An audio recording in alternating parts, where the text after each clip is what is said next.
Özüm doktorman. Lekin bu gapni aytmasam bo'lmaydi. Sho'xlik qilib, Chujuvga borib qo'ydim. Himoyasiz aloqa bo'ldi. Shundan keyin menda siyishda o'zgarishlar bo'ldi. Ochishlar bo'ldi. 3 kundan keyin ucundan yiring kelib boshladi. Keyin men bilmayin ayolim bilan ham qo'shilishib qo'ydim. Qo'shilishib qo'ygandan keyin ayolimdan videniyadan boshlandi. Endi hozir nishatishni bilmay turibman. Uyda urush janjal, ayolim bilan aloqa yo'q.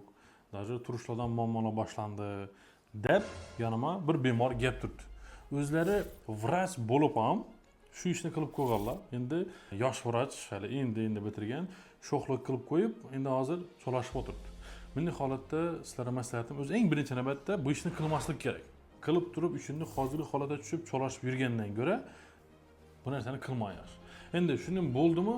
Birinchi navbatda siz urolog, andrologga uchrashing.